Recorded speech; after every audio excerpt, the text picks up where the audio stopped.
Tentu teman-teman sekalian kita sudah tahu ciri-ciri orang munafik ada 4 dan ini dihindari sama sekali. Kalau mereka berkata selalu dusta. Orang mukmin selalu jelas, jujur, enggak ada dusta dalam hidupnya. Yang kedua adalah kalau diberikan amanah dia berkhianat. Apapun titipan orang namanya amanah. Benda kah, perkataan kah. Saya cerita sama kamu tapi jangan ceritain orang ya. Amanah tuh. Jangan ceritain orang. Jangan datang kepada teman. Ada teman yang cerita tapi katanya jangan cerita orang. Kamu jangan cerita orang ya, sama aja bohong. Jangan ceritain, amanah. Termasuk amanah kalau dititipkan jangan dipakai. Titipin motor, titipin mobil, dititip ya titip, amanah, jangan disentuh. Gak boleh sama sekali kecuali kita izin sama pemiliknya. Amanah juga kalau orang kontrak rumah, hati-hati. Contoh-contoh amanah. Kita kontrak, kita masuk dalam rumah tersebut bersih, keluar harus sama. Gak boleh tercuil-cuil, rusak sana sini atapnya. Ini kan kontrakan, bukan tanggung jawab saya. Loh yang tinggal di situ siapa? Kan kita.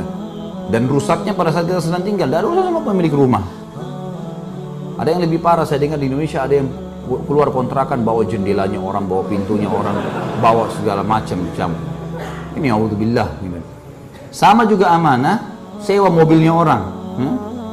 Jangan kena mobil sewa, kemudian polisi tidur ditabrak saja sembarangan, lubang. Penting bukan, kenapa? Bukan mobil saya, sewa kok. Enak benar. Al-jaza min jinsil amal. Hadis Nabi SAW. Balasan akan datang sesuai dengan kadar perbuatan. Hari ini kita rusak barang orang, besok kita Allah kasih mobil dirusakin juga itu. Sama ponakan kah, sama teman kah, sama sepupu kah. Kuasa Allah subhanahu wa ta'ala. Kama tadinu tudan, kata Nabi SAW. Sebagaimana kau berperilaku, kau akan dibalas yang sama. Dan banyak contohnya masalah amanah, hati-hati. Yang ketiga, kalau mereka berjanji, mereka ingkar janji. Bilang, insya Allah saya datang. Ya.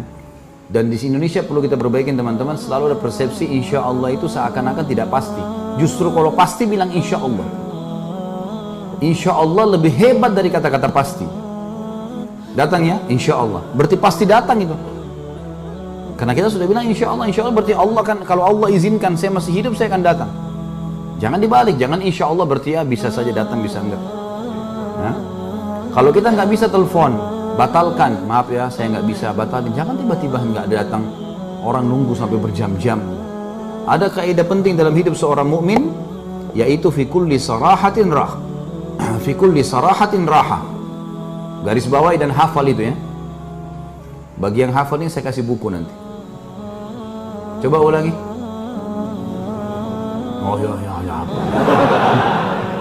Kayak orang bisik-bisik. Di setiap keterus terangan ada ketenangan jiwa. Terus terang. Datang ya, saya nggak bisa. Bantu saya nggak bisa. Bantu saya, iya saya bisa.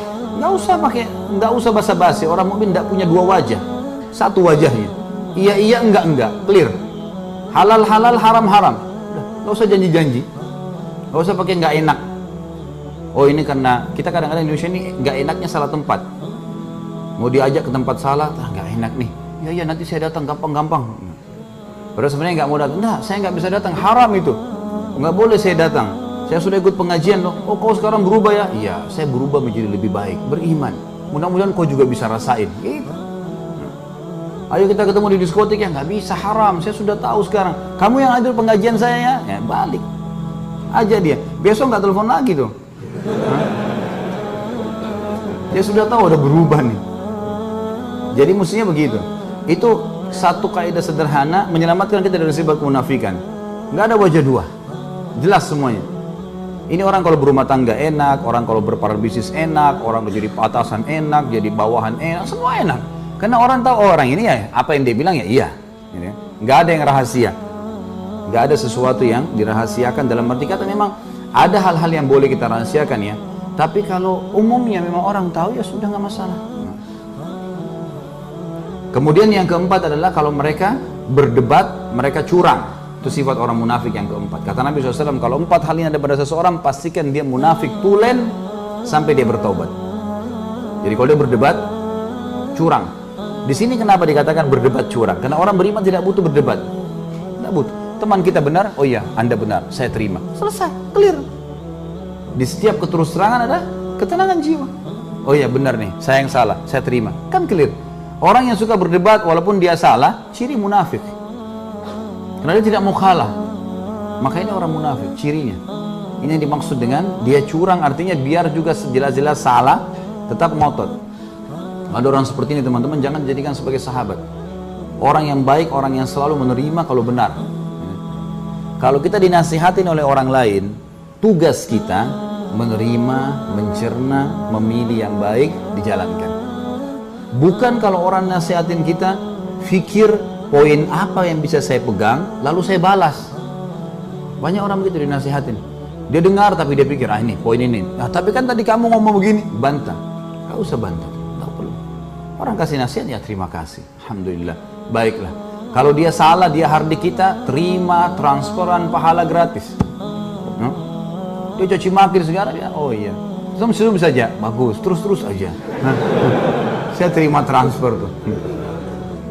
Saya pernah cerita ini, Ibnu Abbas radhiyallahu anhu pernah pakai jubah baru lalu dicaci maki oleh orang. Kamu begini, kamu begitu, kamu macam-macam. Apa yang terjadi? Ibnu Abbas diam sambil senyum. Sudah selesai orang itu caci maki, oleh Ibnu Abbas dibuka jubahnya. Ini hadiah buat kamu. Sampai malu orang itu. Tadi caci maki dia, kenapa Ibnu Abbas pakai baju baru? Cemburu gara-gara bajunya orang. Kenapa? Baju di badannya orang. Hah? Ngapain kamu yang cemburu? Badanmu kan ada juga gitu ya. Kenapa harus cemburu? Tapi gitulah. Lalu Ibnu Abbas mengatakan kepada pegawainya yang ada bersama di beliau, yang selalu bawa-bawa bukunya apa macam-macam kebutuhan Ibnu Abbas, dia mengatakan, beritahukan alamat rumah saya, rumah kita orang ini. Siapa tahu dia punya hajat, kita penuhi. Maka Ibnu Abbas, pegawai Ibnu Abbas sampaikan, lalu orang itu diajak ke rumah, lalu diberikan hadiah sampai orang itu jadi muridnya Ibnu Abbas. Teman-teman sekalian, jangan pernah balas kebodohan dengan kebodohan, tapi balas kebodohan dengan kepintaran. Orang teriak caci maki, biarin aja. Jangan kita ikut-ikutan. Kalau ada dua orang, dua-duanya ribut, dua-duanya jelek nggak? Dua-duanya sama jeleknya. Biar tampannya bagaimana jadi jelek juga. Matanya belalak, mulutnya besar-besar kelihatan, ludahnya muncrat semua. Jadi jelek.